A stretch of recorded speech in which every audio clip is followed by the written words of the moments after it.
The rise of the T-Rex, the story of history's mightiest dinosaur. Here's a video that takes you through the rise of history's mightiest dinosaur. When humans first discovered the fossils of this giant, it caused a massive sensation at the time. Countless biologists and paleontology enthusiasts fell into a complete frenzy.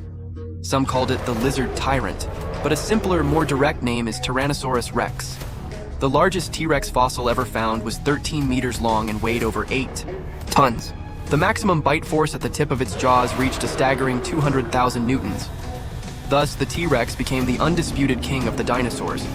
However, looking at the 160 million years that dinosaurs ruled the Earth, the T-Rex appeared only at the very end of the Cretaceous period. Therefore, the reign of these overlords was incredibly short. Extensive data analysis shows they didn't just suddenly appear as the chosen ones. The earliest ancestor of the T-Rex was an insignificant pipsqueak, even living daily under the oppression of other large dinosaurs. It then clawed its way up, braving thorns and thistles, defeating countless powerful foes, to finally be crowned king at the end of the ferocious dinosaur era. Now, let's follow this documentary to witness the rise of the Tyrannosaurus Rex. First, a disclaimer. All data and viewpoints in this video come from the documentary. Some reconstructions and dinosaur classifications may have since changed. To begin, we need to understand where the T-Rex originated. In recent years, a large number of tyrannosaur fossils have been unearthed. The distribution and details of these fossils all point to one source, the Yungar Basin in China. It was here that the tyrannosaur fossil closest to its primitive state was discovered. Unlike the desolate landscape of today, the Yungar Basin in the age of dinosaurs was a place of green mountains, clear waters and bright sunshine, a dinosaur back garden, exceptionally rich in resources. And our story begins here. This dinosaur before us, wearing what looks like an Ultraman 7 helmet, is called Guanlong Wukai. At first glance, it might seem unremarkable. This litter of Guanlong siblings has been starving for 3 days and 3 nights. If they don't make a kill soon, they're going to bite the dust. While these guys' hunting skills were average, they made up for it with their immense courage. Sometimes you can tell the outcome of a hunt just from the starting posture. Never mind the prey this Guanlong chose. Just from its running and leaping form, I wanted to hand it a basketball. And just like that, the 3 Guanlong brothers became 2 sisters. At 3 meters long, these little guys were worlds apart from the later T-Rex. Their 75-kilogram weight wasn't even as heavy as one of the latter's digested meals. Yet, this comical dinosaur was one of the most ancient tyrannosauroids. So, how did the incredibly powerful T-Rex rise from these little lizards? Judging from the recent hunt, it was clear these Guanlong would struggle to survive in this area. So, they made a decision that went against their ancestors. They packed up and moved, leaving the land that was half killing them to seek a living in unknown territory. Unfortunately, they didn't have phones or GPS back then, and their journey ended up taking millions of years. Along the way, they faced several extinction-level crises, but thanks to their plot armor, they pulled through. During this process, the planet began to experience frequent tectonic activity. High-frequency volcanic eruptions destroyed the homes of many dinosaurs. With a massive increase in greenhouse gases, the global temperature began to slowly rise, causing huge changes in Earth's environment. Many dinosaurs unable to adapt went extinct. But for these proto-tyrannosaurs, disaster wouldn't make them retreat one step.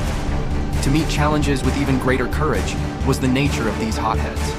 After countless hardships, they reached the easternmost edge of the Eurasian continent. The sight before them left them completely stunned. Not only had they not found a suitable new home, but they were facing a vast ocean. How were they supposed to deal with this? Might as well give up and be destroyed.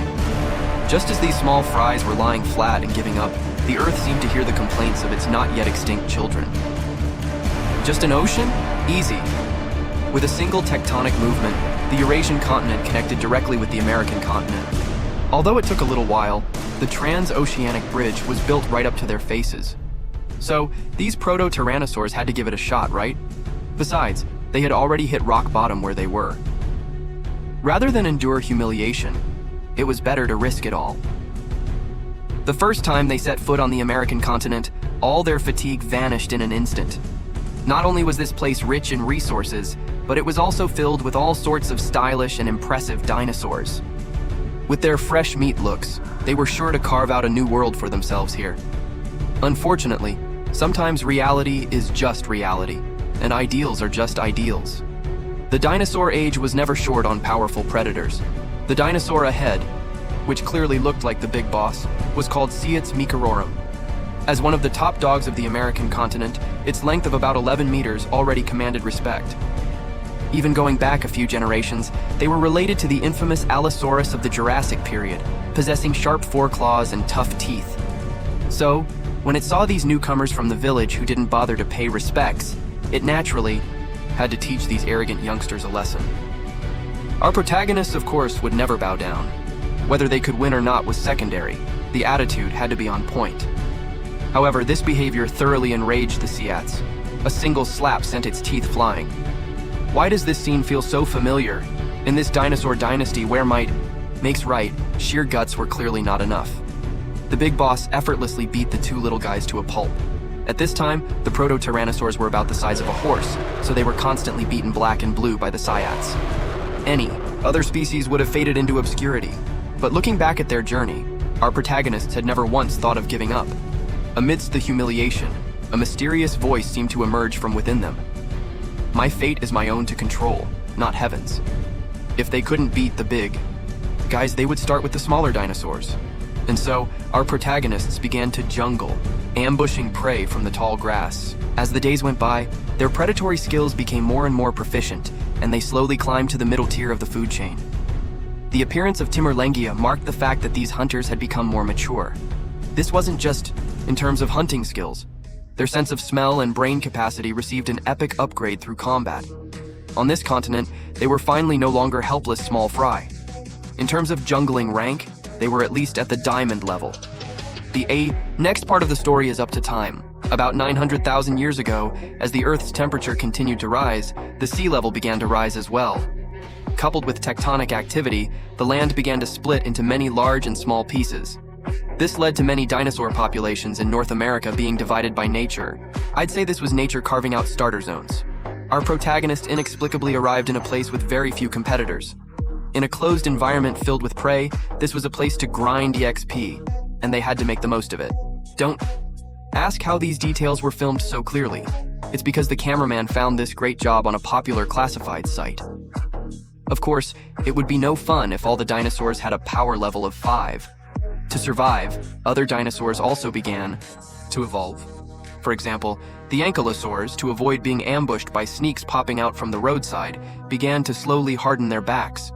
Their solid armor allowed them to better protect themselves. Some dinosaurs even fashioned wings for themselves, fluttering about with incredible speed. But in this particular era, the most effective evolution was simply getting bigger. The ceratopsians are a good example. After all, being big also meant being strong. At the very least, it increased one's ability to self-preserve. Against this backdrop, a strange phenomenon occurred.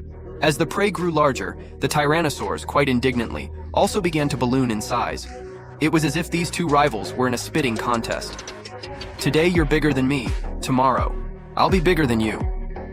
It seems the topic of who is bigger has continued to this day, but I digress. We call this phenomenon co-evolution. At this stage, the protagonist's name changed again. Timurlengia was a thing of the past. Lythronax, the Gore King, officially took the stage. Their appearance represented one fact. Our protagonist had now reached the top of the food chain. On this currently closed continent, it was the undisputed king.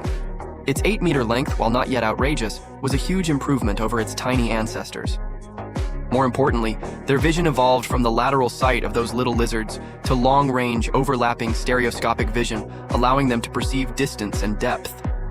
At this point, the Lythronax had more options. Whether it continued to jungle or fight head-on, it had already reached the master tier. After all, in the starter zone, there was no one who could put up a fight. The physical enhancement wasn't the most exaggerated part. By now, their brain capacity had also significantly increased. They were no longer the hot-headed youngsters from before. They discovered that teamwork was more efficient than acting alone, which thoroughly solidified the dominance of these giants. Now let's look at the running speed of these big guys. Initially, people thought these dinosaurs didn't run fast. After all, with such a large body, how fast could they be? That was until they found the ostrich, a close genetic cousin to these giants. After multiple rounds of testing and analysis, based on how the giant's thick tails would engage the hind limb muscle groups during a run, and then calculating based on their muscle size ratio, the maximum running speed was determined to be 40 kilometers per hour, 25 minutes per hour. Getting hit by a dinosaur at that speed would be no different from being hit by a large truck. So, in the Lythronax period, our protagonists were truly the chosen ones, masters of both brain and brawn. Smart, agile, and powerful, every animal within a 10-mile radius had to bow its head and call it king. With the right time, place, and circumstances, and after another long passage of time, the seawater slowly receded. This meant the closed continent had successfully connected to the main server. Our protagonists once again faced the Siats Meekerorum that had once trampled them underfoot. Now, they could finally shout the words buried deep in their hearts. The tables have turned! With powerful physiques and tactical coordination, the once proud enemy was personally dragged down from its altar by the same small fry it once looked down on, even getting a taste of what it's like to be prey. And this was only the beginning of the Tyrannosauridae family's rule over the dinosaur dynasty. After becoming the undisputed overlords of the North American continent, the tyrannosaurs, growing ever stronger, began a long campaign of conquest. They fought their way from the Americas to Europe and from Europe back to Asia. It was as if they had carved a path from one end of heaven to the other. Wherever they went, even a dog on the roadside would get a couple of slaps. Then again, there were no dogs